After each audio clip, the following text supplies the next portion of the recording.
Have you ever gone to paint something and you realize, oh dang, that primer is not going to get covered very well? I'll show you how I do it.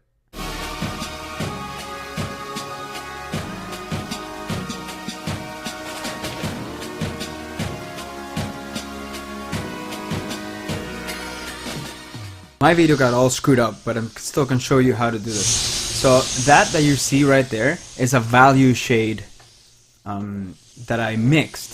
So it's G6, but I mixed it as a base coat. So it was so easy to cover because I put one coat of the blue on and I'm like, oh my goodness, this primer is way too light. So when that happens to you, the best thing to do is just to stop, drop, and roll. No, I'm just kidding. So the best thing to do is just to stop and go make some the correct G shade, because it's gonna save you so much time and it's gonna save you so much product, right? So you know, I put on a few coats of base on this, and it was covered very well. Yeah, so I put the coat of the G 06 and I made it a little bit darker because I knew this color obviously needed to be way darker. As you could tell at the beginning of the video, it was completely translucent. It was transparent. So it covered in 3 coats. If I would have not done the G shade trick, it would have been probably 6 coats because the primer color was so wrong. So it works out really well. I was able to cover this color in 3 coats. So first coat, I went right up to where the darker color was, and then the second coat you go a tiny little bit farther, and then the third coat is where I'm going to put my control coat. So as you can tell, I'm going fairly slow because I want to make sure that I'm getting coverage on there, and I'm trying to not get into the hood so much because as a blend panel you want to keep it without any base, so then you have even nicer finish on the blend panel because it's clear on top of clear. That's something to take into consideration. We're doing blends, you get really nice finishes on there, which makes me look like an awesome painter. So there was a burn through on the other side that I had to touch up. That's something that sometimes I miss, and you know, if you could remember that whenever you got blend panels, make sure that if someone's prepping for you, they let you know, they put a piece of tape where the burn through is or something like that, and that way you will not have to repaint anything when it comes to the burn throughs. So I put 3 coats.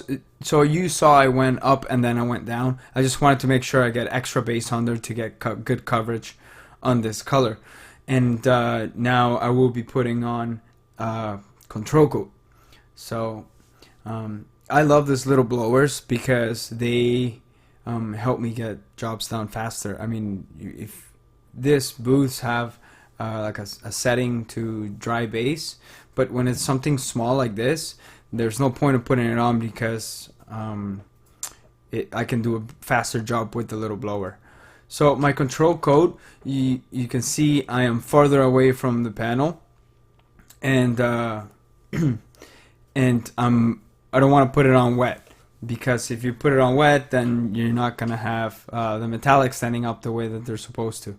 So I'm going a little bit faster than usual, and a little bit farther away too, because you want those metallics to stand up nice. This is such a beautiful color. It was fun to spray. So yeah, I mean, that little trick of, you know, mixing the G shade is very useful. I posted a video on Instagram on how to do that, so if you want, you can go ahead and go take that and watch it, see how I do it. You basically will go into search and then you type in G6 or G5 or whatever you would normally write as in sealer, or what you want, and then it will come up as a spectral gray. So that way you can mix whatever shade sealer, you can mix it in the computer as a color. So I always like to tack. So I usually don't tack after a control coat, but as you can tell, I am not going towards where I put the base a lot, I'm just kind of going, just tacking the hood and then just blowing the rest off, because you don't want to screw up the metallics when they're standing up, right? So I'm just tacking the sides there. I wouldn't do this on a silver because it would change the color too much. But this color wasn't really high on metallics, so I didn't have a problem with doing that.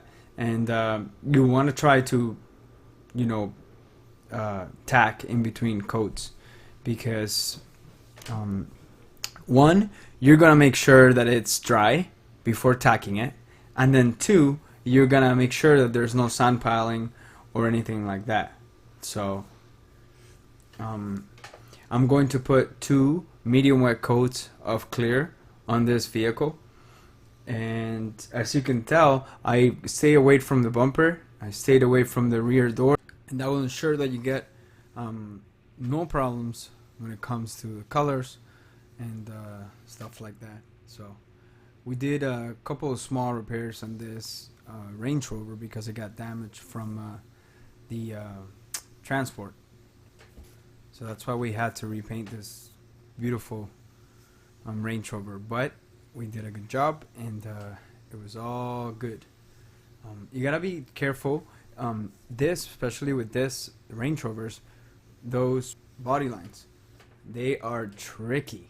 I lost count of how many times I've gotten little sags or runs underneath those body lines. You have to make sure that you're not trying to get clear in there as much. You just kind of ignore them, because you could get into problems when you put too much clear on there. So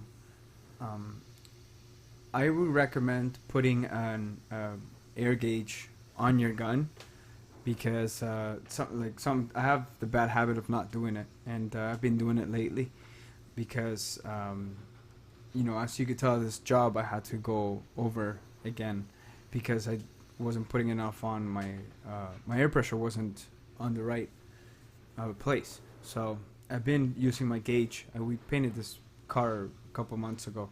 I just haven't had time to edit the film. So yeah, so that's it, guys. I hope that you've learned something today. I hope that you keep watching my videos, and I promise to try to keep bringing you good content, good videos, helpful, useful. If it's your first time here, say hi. If it's your first time here, please go through the videos, because I've done many videos on doing silver cars. I've done many videos of doing white pearls. I've done videos on covering, so stuff like that. So check out the other videos, because I am sure that you're going to learn something, and I hope that you really do. I hope that you get a lot of value out of these videos. And if you're not following me on Instagram, follow me on Instagram. I put a lot of my time trying to get good videos and useful videos there. So thank you so much for watching this. I'm so grateful that you would spend the time to watch this. Again, follow me on Instagram, Motivated Painters. Take care. God bless. See you next time.